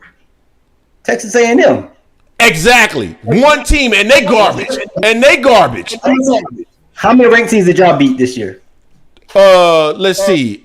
LSU is a ranked team. Yeah, but LSU is still ranked. LSU is still ranked high, and they'll beat Miami ass. Man, be quiet, man. Stop talking. You are 18. You rank 18. You rank 18. You talking? You about to say right? No, you right. So what? So what? One ranked team. Y'all beat one ranked team. Yeah, but which team better, Jay? LSU or ATM? They play this year. We see when they play. Which team is better, Jason, based on what you've seen so far? LSU ain't looked that good yesterday against Arkansas. So LSU, and everybody know that, bruh. Stop sitting up here, man. Miami ain't shit, man. Stop talking, man. Man, stop talking, bruh. That's it. Man, stop talking, bruh. Man, stop talking. Man, stop talking, bruh. You sitting up here talking about what? Y'all got one funky ass win, man. You sitting up here talking about Miami. Man, shut up, man. Man, shut up. Man, shut up. Nobody care about y'all, man. Be quiet. Anyway, what's next, man? What's next, guys? Hey, appreciate you, Jay. Thanks for the great content for the 999. Man, y'all don't start talking about Florida State, boy. Walt, we back to prominence, boy. These boy hating on Florida State like the old days, boy. You heard me? Woo! This here. Anyway, man, do we have anything else in the college football is passionate? I will say that. What? I will say that for sure. Now they say you get passionate about football. Yeah, college football is more passionate than boxing because we don't agree on different sides of the fence with this. Man, side of the fence for this, but that's about it. You and your whole ass team, man, be quiet. So what else do we got? What's this, sir? What else do we got in the comment section, man? Let's talk about something that people want to talk about. Either relevant football teams or boxing. Oh, we ain't talking about FSU then. We rank number 5. We rank number 5. You are on the Angry Man podcast with Jason and Greg. Who do we have in the building? I can't hear you if you're on there.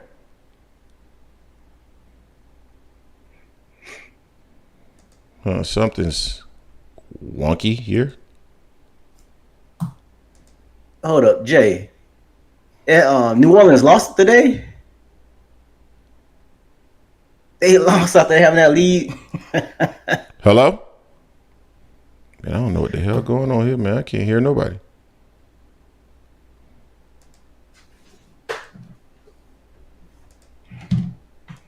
Jameis Winston. Hello? Man, what the hell's going on with the phone line, Jay? I don't know what you did. Man, shut your monkey ass up. All that whack ass shit. FSU. Man, I don't know what's going on with the phone line. That's one thing me and Greg will united on about college football.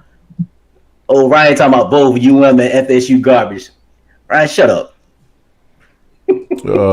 For those of you who don't know, Ryan in the comment section is actually a both of our friends. Like he's been knowing us for over 20 years as well. I don't know what's going on with the phone line, bro. Like something's weird happening. Damn it, Greg. Hey, Jason, you can't blame me for this one this time. Remember that one time we had this IT issues? It wasn't me. It ain't me. It's him this time. Hey, 267. Let me refresh the phone line. Call me back in a second. Let me refresh it. I'll let you know when it's refreshed. Let me close this out. This is doing something weird.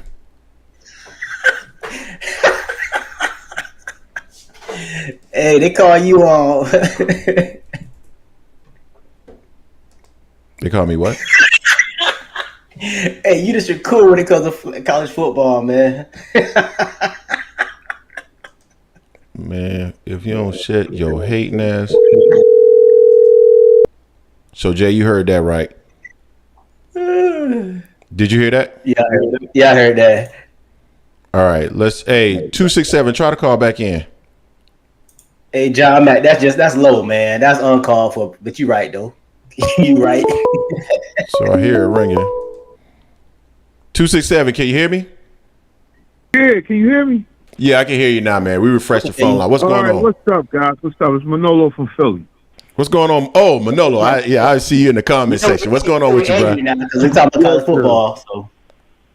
Okay. As far as that Canelo Charlo fight, I'm actually looking forward to it. Of all the fights that we've had this year, that's actually probably the I got the number 2 on my list to the obvious, because I think it's a really good chance that it's going to go 12 rounds and should be competitive. So I don't know why the build-up ain't there. So I think for general boxing fans, they're cool with the fight. I like the fight, but at the same time, man, I don't know. Not even with, real hardcore fans, man, because there's a lot of people that are on our channel that are hardcore fans, and we just don't see the interest. And I thought maybe it was because Jay, somebody mentioned that it's just our channel, right? It's the composite and how our channel is made up, right? So I wanted to make sure that it wasn't just our channel, because maybe our people are just not interested in it. But no, every channel that I go to that talks about Jermell or Canelo, the numbers aren't there. They're not there. Okay. All right, well, check this out. All right, with this Spence Crawford rematch, now I like both, but I'm definitely a Terence Crawford fan. Yeah. As a Spence fan, what exactly are y'all looking for? Like, is the objective to win the fight, or is his objective to look better in the fight and not get his ass knocked out? Like, that's a great question. What are y'all looking for? That's a great question. I'm gonna go first. I'm gonna go first. I don't think I can answer that. Now you go, Jay. Stop That's a good question. Go ahead, Jay. Give me some time to try to think on it, bro. Go ahead. So for me, on this rematch here, I want to see what changes Spence can do, that I think he can do. it's hard for me to say that he can win this fight. I'm gonna be real with that. I'm hoping he can win the fight, but I think for him to come back and show that he's better than what he was, because that left a bad taste in everyone's thoughts of him. Because to see it done like that, even with the fight, I didn't think either fighter went in that dominant fashion, whether it was Bud or Spence. I thought Bud could still win the fight because I didn't think it was a foregone conclusion Spence was just going to win this fight so easy, or Bud was going to win the fight easy. But Bud made it look easy in that fight. For the things that we do know about the whole training camp and things of that nature there, I think this fight could be more competitive. And with it being boxing, you never know what could happen in a fight. So that's why I want to see the fight at 154. So that way, it can't say that he's weight drained because this is what he asked for.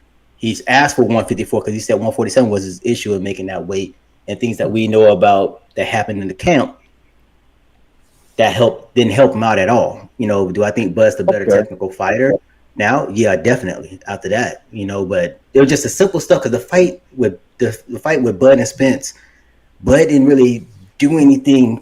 He didn't have to do anything special. You know what I'm saying? He didn't. It was just really just easy. He didn't do anything special to me that way I was like, oh man, Bud switched it up here, did this, did that. No, he jabbed when he jabbed, turned the jab over to a overhand, and Spence was just there. Spence was just like a deer in headlights. When Bud he throw a punch and he just look at Bud and Bud's just like, oh, that easy, bink. So we'll see. Would you say that he displayed a game plan of being fundamentally sound? No. No? No? He beat him with a power jab and an overhand. Hold on. Are you talking about Spence or are you talking about Crawford? Talking about Crawford. Oh, yeah. Crawford had game plan Spence, for sure. Okay. 5 years. They talked about it. I'm just asking because, Greg, on a couple of videos, you displayed your well, you always hating, but you displayed your displeasure about Crawford looking past Spence, talking about he still got Spence problems. He got still Spence problems. I'm like, damn, did he watch the same fight that I watched? Oh no, that's not what I meant. No, that's not what I meant. I meant he still has Spence in front of him, right? He still has to go through that fight before he gets to. That's what I meant by that. Not that Spence was a problem. Fair enough. And I want this to kind of segue into your boy Frank because I'm gonna torch his ass. But check this out. So you said basically you're okay with Frank trying to get a little bit more paper out of this fight, right? Yeah, I'm okay with that. You said you're okay with that, right? Mm-hmm. Okay. Why were you so against Terence Crawford for trying to get more paper out of his fight?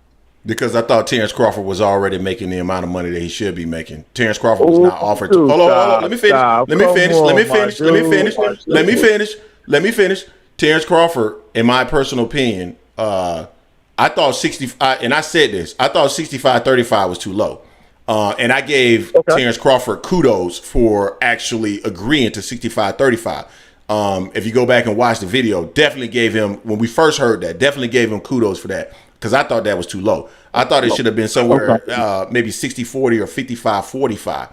But you're talking about Frank. Frank is getting 25 out of the entire pot. That's the difference.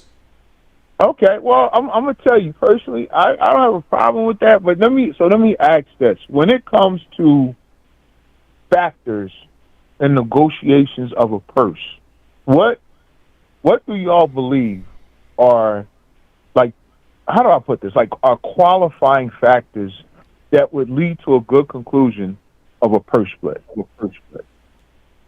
Because check this out. The way I look at it, I'm factoring in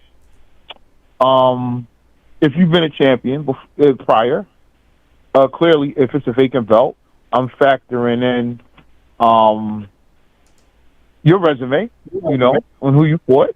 I'm factoring how much money you've made. So if I'm looking at, let's just say those three factors, right? And Shakur's like, okay, check this, dog. The fight is worth $4 million. You take 3, I take 1. And let's just say for the sake of argument, Frank was like, that's not enough. I need more. And Shakur like, well, hold up. I was unified at 130. I was a champ at 126. Let's just say the biggest names on my resume or what's the boy that he was chasing for 126? The one of Canelo stablemates. Help me out. Oh, the boy he took the Valdez. title for 130. Yeah, Valdez. Valdez. Yeah, Valdez and Jermell Herring. And let's just say he like, well, my last fight was I made 200 G's. And then Frank comes back with, well, okay, what, Michelle Rivera is the biggest name on your resume? You made like 200K your last fight, and you've never even sniffed the title. What makes you think that you should get, realistically, more than what you've been offered? So my answer to that would be, if you look at the WBC and their rules, the minimal amount that the fighter should get is 40%. Okay, so now that's where my challenge is, right? Like, it takes two people to make a fight, and you gotta like, so 25% is on the low end. Like, even with Shakur Stevenson being offered the 25%, it's like, I get why he was offered the 25%. I understand what Devin was trying to accomplish. I understand why Shakur rejected it. But I also understand the argument that, man, if Shakur would have taken the risk and gotten the 25%, which I don't know what the actual dollar amount was, but if he would have taken the risk and went for all the titles, he would have been taking a risk. Yeah, you get paid on the low end in this regard, but you would have controlled the division. That's why people were saying that, man, you probably should have taken that risk. Frank is not getting that on the opposite end. Frank, win, lose, or draw, he does not control the division at that point. So to me, trying to equate those two things, they don't equate. Okay, and my last point. Here's I watched that podcast with the two chicks. Y'all are way more favorable of that particular video than me. I ain't gonna say it was trash, but anyway, here's why I don't believe Frank. So Frank is a fighter for Man Down, right? And Man Down is associated with Tom Brown Promotions and the advisory of the PBC, correct? That's my understanding. Okay. So are we to believe that either Spence, somebody from the PBC or TGV, sat down with Frank and went over all the details of the fight? Like, look, Frank, here's the deal, dog. The fight going to be in either Newark or Vegas. Here's the ring size. Here are the gloves. Here's the date. And any other thing pertinent, but neglected to go over the most important factor in the contract. Are we to believe that? I didn't want to go there. I really didn't want to go there. So I think you need to say that a little bit louder for the people in the back that didn't hear you. I didn't want to go there. It makes no sense to me that somebody from one of those three organizations would go over every detail, because Frank said in that interview he was okay with all the details. When those two chicks was asking him a bunch of questions, he's like, "Yup, knew about that, knew about that, knew about that, knew about that." My dude, you're going to okay items 2 through 7, but item number 1, which is most important, you didn't know about? I call bullshit on that, dog. I call bullshit on that. And you know what? Now every piece of fruit from that tree is tainted to me, because now I got to question anything else that Frank says. So, how do y'all feel that scenario I just laid out was possible? Man, I thought about that honestly, and I questioned that in my mind as well. Like, the most important piece of any of the negotiation is going to be the dollar amount. So why wouldn't that have been the first conversation in terms of what he's gonna get? And then you start talking about where the fight is gonna be and all that stuff. How could that possibly happen? I don't know. It doesn't really make sense to me at all. But in theory, I'm just throwing this out there. In theory, that could have been fed to the Spit Bucket podcast, so that the podcast put it back out there, and people grabbed onto. I don't know. But Jason, it does seem odd to me. Do you think that scenario played out the way he said it did? Jason ain't there?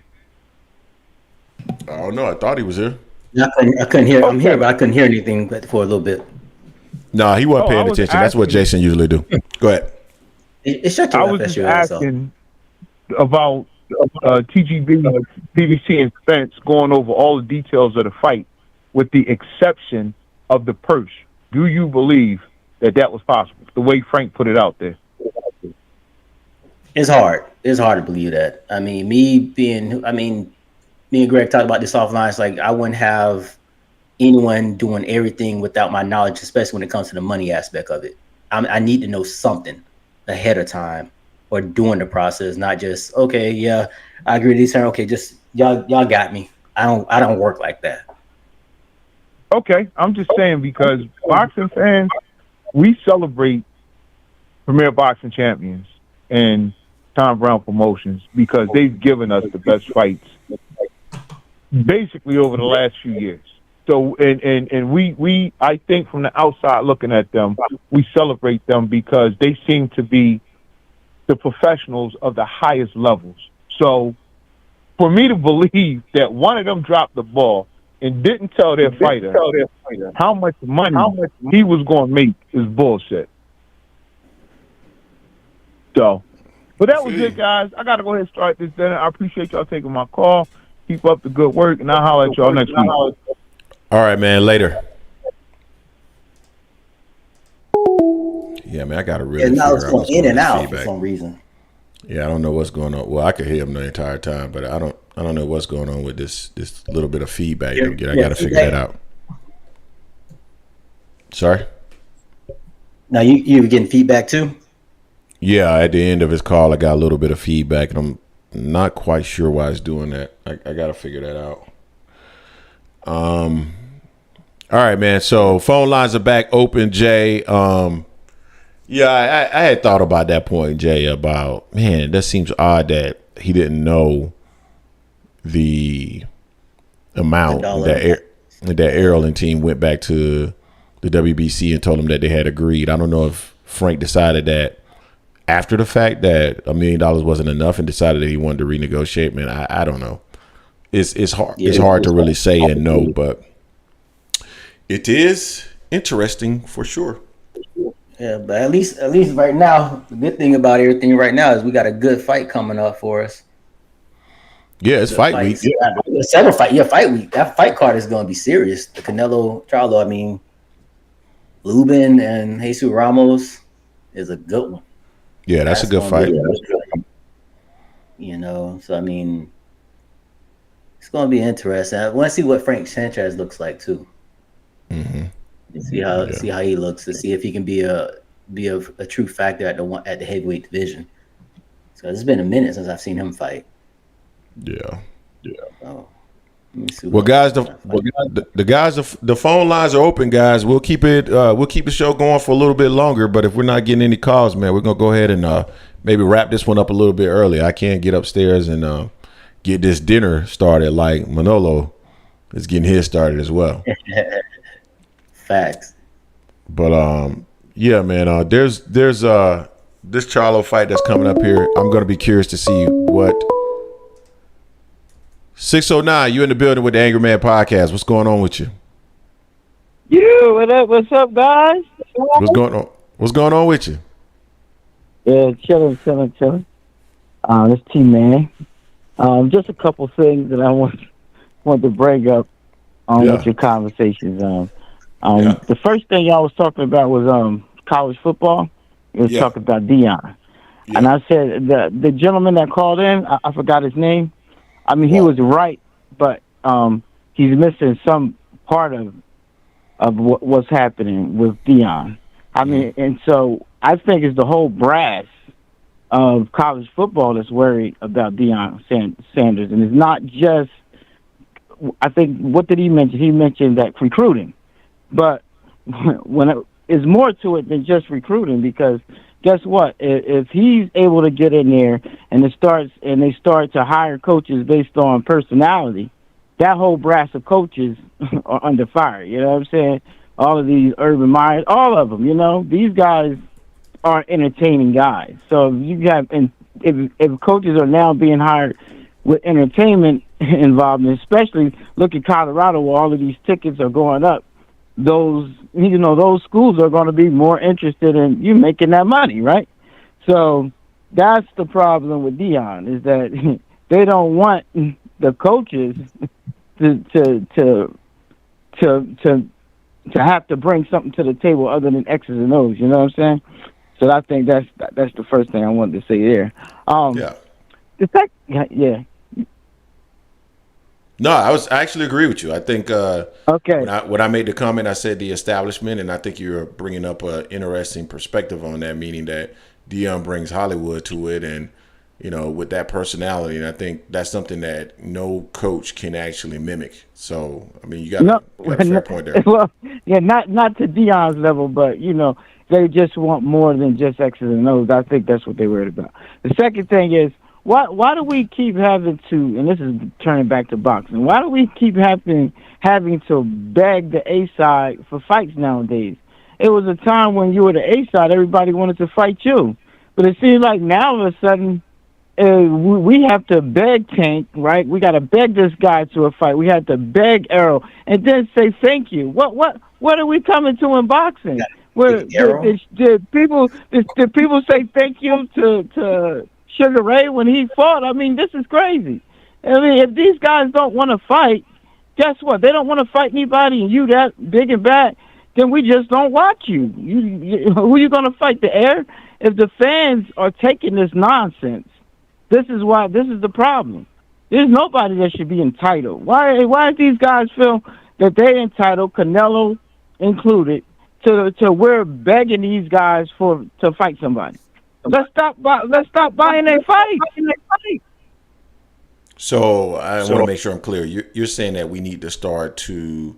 You're saying that fans are begging fighters to get the biggest fights, and so if they're not going to give us the fights that we want, then we just need to stop buying their fights so that we absolutely. Put pressure on them. It's not. Okay. Yeah, it's like okay, with Bud. Bud, they keep saying that he's got to like bow down and kiss the shoes that Errol Spence is walking on. No, if he didn't take that fight, what people should have said, well, you know what, Errol, we're not watching your fight. You don't have to fight Terence Crawford, but we ain't gonna watch your fight. The same thing with Tank, and the same thing with any A side from now on.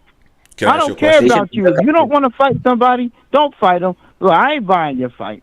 Well, then we should have not bought Terence Crawford fights either, but that would have been hard because no one is buying them anyway. But no, wait, hold on. But Bud wasn't ducking no smoke. I'm talking about the people ducking smoke. They were ducking him. That's why he had to take those fights. Neither was Errol. They ducked before. That's why. What? Wait, huh? Say that again. You shouldn't have paid for Avenesian then. Jason, they were ducking that man. Jason, they weren't ducking Bud. Jason, they weren't ducking Bud. Hey, I want to say something about Tunnel Vision. I want to give Tunnel Vision some love. $15 from Tunnel Vision. Thank you, bruh. Any Bud fan needs to be quiet about Tank. Crawford didn't fight any meaningful fights until he was 35 years old, and worry about buying Crawford's fight with his low-ass numbers. Man, based off what you... That's a silly statement because he fought everybody. He didn't duck anybody. So, I mean, you guys are saying it was just a bad era of boxing at 140 at that time. Who did he duck?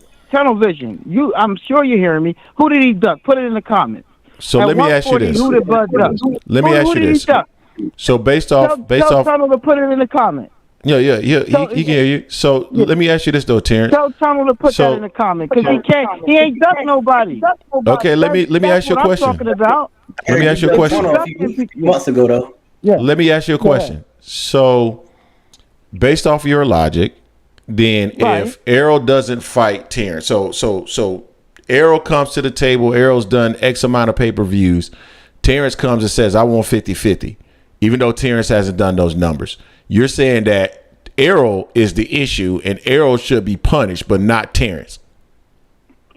Listen, if someone's asking for something unrealistic, they're the duck. I'm 100% agreeing with you.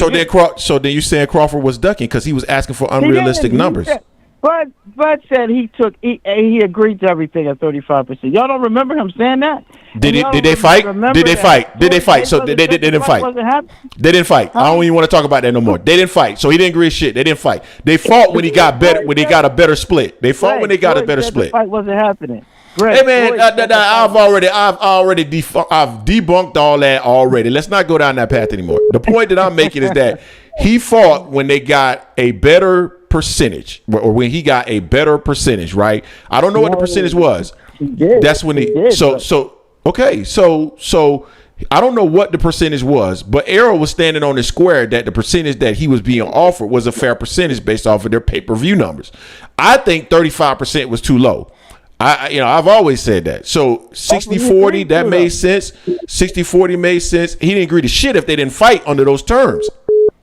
Because he didn't want to fight. They ain't want to fight. Floyd said he didn't want to fight. It wasn't happening. Y'all keep sweeping that under the rug. All right, I get it. Y'all gonna sweep that under the rug and act like Floyd ain't say that. Let's just ignore that. Okay. Because he didn't say that. He didn't say that. Now let's move on. I agree. No, he didn't. He didn't say that. Now, so Terrence, your general premise, I do agree with, right? Like let's force fighters to make fights if they're not making realistic. Don't buy their pay-per-views if they're not making realistic demands of a fight. I totally agree with that. You knocking bums out. What's that saying? These guys knocking bums out. I don't care. You want to see a backyard brawl with some big guy just beating people up? Go. You can watch that anywhere. I mean, come on. These supposed to be good professional fighters fighting the best professional fighters. So if you're going to knock somebody out, I want to make sure that guy is skillful. You knocking a bum out. I don't care about that. That's what they keep talking about. Tank. He knocking these people out. He knocking bums out. And I don't want to hear about Ryan Garcia where they keep elevating this guy to a 4 king. He was never a 4 king in my eyes. He has no defense. How can you be a 4 king if you don't have a defense? When you don't even keep your hands up, bro. He's always going to get knocked out. I mean, come on, get serious. That's not a real win. So I'm not begging Tank to fight nobody. If he's not going to fight nobody, I'm not buying his fight. That's all I'm going to say. And that goes for Canelo, too. He don't fight nobody, I ain't buying his fight. Manager Marty is in the building. What's going on with you, Marty? Go ahead, Terrence. And the last thing is, when are we going to get some criticism for Errol Spence and Derrick James? Now, in regards to what? What did the boys say? What did Frank say? Now everybody's calling Frank a liar. I don't think he's lying. I think Frank is telling the truth. I think Frank told them, yeah, I agree to all of that stuff. And I don't think they told him what the price was, what he was getting. They said, no, you're going to get something nice. Don't worry. He trusted them. Now, he don't want to come out and say, yeah, that they screwed me over. But that's what he said in uncertain terms that, look, they didn't tell me how much I was getting. I thought I was getting more, and then they screwed me. He don't want to say that, but that's what happened, bro. He didn't just say, oh, yeah, you're getting $1 million, Frank, and then I'm going to duck out the fight. He didn't do that. They lied, man. They misled him. So y'all always giving Bud and his team, you're always criticizing them for bad dealings and everything. When are you going to do it for Spence and Derrick James? In the video that we did. That man over. In the video that we did. Him over, man. In the video that we did criticize Man Down Promotions for that, if it was true. Exactly. Okay, well. But you didn't see that, right, Terrence? I don't hear no criticism today. I just want y'all to keep up that criticism now. Because that's some underhanded stuff to do right there. You don't even tell your fighter how much you get, and you just trying to feed him to Shakur. You know he can't beat Shakur. You trying to feed that man for $1 million. That's a damn shame, man. I feel bad for Frank, knowing he ain't got no chance to beat no Shakur, about to get beat up for $1 million. But I get it, bro. That's all I got for y'all, though. All right, man. Terrence, I appreciate you, man. Thank you for calling in, bro. All right, no problem. Thanks, guys. All right, later. Hey, we missed somebody calling in. Give us a call back. It was a 901 number and something called Hoop Avenues Athletics. Oh, they're calling it back right now. Which one is this? Hoops Avenues Athletics. What's going on with you? You're on the Anger Man podcast with Jason and Greg. Hey, Jason, Greg, how you doing, man? Doing well. Thank you for letting me in. I want to say a few things. Yeah. If you think Terence Crawford was bad before the fight and the antics he did, he's going to be even more of a diva, even though he has the 4 belts. He's going to play games to the last minute. They have a hard time with accountability. I think Errol wanted to fight so much, he almost sold his soul to get the fight. I think he should have took a fight in between, maybe Thurman, then fought Bud. But I think if I'm Errol, I'll drown him out. I'll be like, all right, I'm not fighting 147. I'll go to 154, fight Castano, fight Fendora, Lubin. It's a lot of great fights, and try to get those titles at 154 and leave him alone. Now, the thing about him staying at 147, if it's true, force him to fight Boots. We both know whether whoever wins and loses between Canelo and Jermell is not going to fight Crawford. If Jermell wins or loses, he's not going to fight. Coming off a loss, he's not going to fight Bud. We know that. So that's just common sense. If Canelo has no real want to fight Bud because he has nothing to gain from it. Like Canelo Alvarez, he's the golden goose.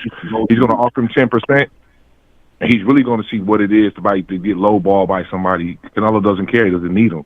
So if I was Errol, I would just stall him out. I'll go to 154, fight the best fights at 154, trying to unify. If they got to go to Costa to go beat up Tim Tszyu. Like I said, it's a lot of good fights at 154. I would just forget about him because Crawford needs the right dance part in the cell. Like, let him go fight. And UFC, he's going to have low numbers. He's going to continue having low numbers, and I mean, it's going to be what it is because he doesn't have a personality to really sell like that. You know what I mean? We just hope Errol bounces back. I don't disagree with this. I let Terence go on his merry way. If I know that I had issues at 147 and I want to have this fight at 54, and he doesn't move on this, okay, because I think Terence, for whatever reason, believes that somehow he has the ability to drum up interest in a Canelo Alvarez fight. I don't think he does. Canelo has no real interest. At least he has nothing. He has nothing that really incentivizes him to have this fight because Canelo is going to be guaranteed a certain amount of money from PBC. Period. And in order for it to be attractive for Canelo Alvarez to have this fight with Terence Crawford, the split will be absurdly in Canelo's favor, which is not something I think Terence Crawford would actually agree to. So a Canelo fight is going to be way more challenging. Number one, if he wins, he doesn't win anything because everybody's going to say that Terence Crawford was too small.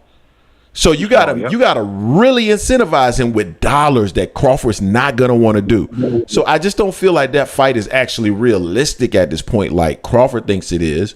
And I don't think he has the level of options because he needs the right dance partner. Spence is the right dance partner. The stats show me, this is my opinion, that Crawford doesn't move the needle unless his name is tied to Spence.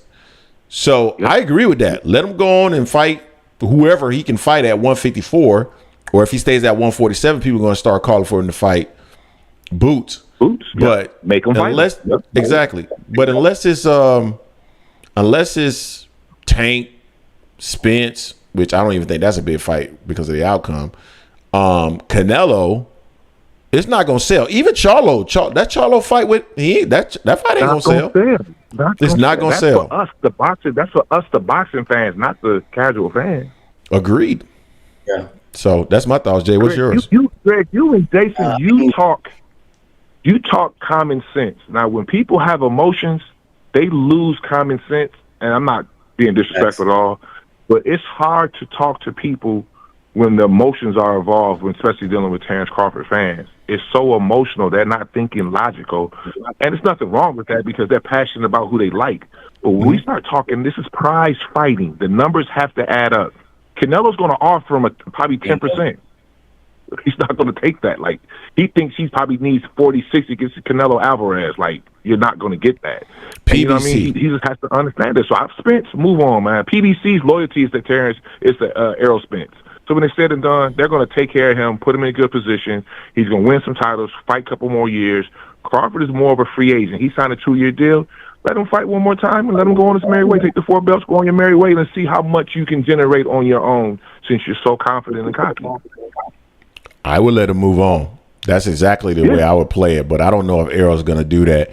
I think Errol put himself in a compromising position, to your point, because he wanted that belt so bad that he put himself in a bad position negotiating-wise, probably against his team's wishes, and that was a mistake. And I believe they told him not to do this. I really believe. Oh, absolutely. His team told him not to do this, man. And Absolutely. he wanted it so bad because, you know, whatever it may be, I have to respect him because he's chasing the dream. You know, that's what he wants to do. But now, dealing with reality, move on. Don't argue with him. You got him his biggest payday ever. You got him $25 million. Tell him Merry Christmas. Now you want to carry 147. You know, do all your thing. Errol still can sell. Errol fights Castano. He fights Tim Tszyu. He fights any of those guys, Fundora. He's going to still make still 300,000, maybe 250, 300,000, 350 in pay-per-views because he has a name to draw. I'll just leave him alone, man. But I appreciate you guys tuning in tonight, this evening. I'm in Chicago, so man, I support you guys. So I'm always liking your stuff, man. And I just support black business a lot, man. You guys are dope, man. So thanks for always being logical and being fair too, as well. All right, appreciate you, man. Thank you for calling in, bro. Hey, take care, man. All right, later. Jay, I think we got time for at least one more call. Yeah, my Bluetooth is acting like yours used to. Yeah, we got to figure out a way to fix that. Yeah, one more call, and then we're gonna wrap the show, man. If you haven't had the opportunity yet, man, we got 110 in the building, 74 likes. Hit the like button, good people, so folks can find this content. If this is the first time you've been to this channel, this is Aon Sports Media, the Angry Man Podcast. We are always dropping boxing-related content, and we dibble and dabble in other areas as well. Stuff like Deion Sanders, and, I know that was a good conversation for us to have as a part of this podcast as well. I hope people didn't mind talking a little bit about something that was outside of boxing, but we want to just dibble and dabble in certain things that we are passionate about as well. Jay, we're going to have, we got one last person calling in, 901. Man, we got Memphis in the building. What's going on with you, fam? What's going on? This is actually an old number from school, but there's a few things. First off, not the gentleman that called just now, but the other one, that was hard to listen to. I think that as a boxing fan,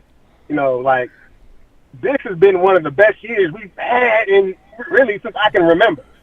And you still have people complaining about fights. Yeah, I mean, it just shows that they're not fans to begin with. I mean, you coming off of Tank Davis, Ryan Garcia. I mean, hell, this past weekend we had Joy Joyce rematch with Zane, right? You had Richardson Hitchens, who's a very talented fighter. If you're really into the sport of boxing, you're not going to say that. I think, that's the real, right? And the other thing I wanted to say is I think Spence, I let go. I mean, he really has the opportunity to continue to build his legacy, right? By moving up to 54. I mean, there's plenty of fights that you guys named with Castano, Tim Tszyu, etc. Terence Crawford is the one that, he's whose options are kind of limited, right? I think that the Canelo fight is a cash out. I mean, he's doing what you've seen a lot of fighters do in the past, like David Benavidez or even Andrade, or Plant, good fighters, but they kind of waited around a little bit and for that Canelo fight, right? Really, and because of Canelo, you see, every weight from like 154 down into 68 and 75 kind of in a holding pattern until September 30th, right? Yep. And I think that from a historical perspective and a resume perspective, Crawford has to do more. You can't rest on undisputed because if that's the case, then Teofimo Lopez and Devin Haney are right on your ass. If Devin Haney becomes undisputed again, I mean he's done what you've done in half the time. how many champions have you beat? So I think that it's, from a legacy perspective, it would be beneficial, right, for Terence Crawford to take the rematch at 154, right, and then move on from there. I mean, he got a lot more credit, I think, for beating Spence than I think it was deserved. I mean, he beat Spence, and all of a sudden people think he can beat Canelo, or he's the greatest welterweight of all time, things of that nature, like you've never heard of Felix Trinidad or De La Hoya or Whitaker or some of those other fighters, right? But I'm talking to you guys. I want you guys, what are you guys' thoughts on what I said, what I had to say? Yeah, no, I mean, they would let Bud do anything, man. They let Bud get away with everything. When you're talking about as far as Canelo really doesn't get anything out of the fight with Bud like that. He's already said he's the same excuse Bud said when talking about fighting Tank. If he fights Tank, he's not gonna get the credit because he's too small. Canelo's using the same mindset on that. Also, Canelo calls all the shots. I don't think Bud's gonna give to anyone to call all his shots. And with Canelo, you gotta give in. Canelo's not gonna give in. Also, it's gonna be the winner out of Benavidez and Boo Boo is actually going to be the mandatory for Canelo. And I feel that if Benavidez wins, I feel that's a bigger fight money-wise versus Canelo versus Bud.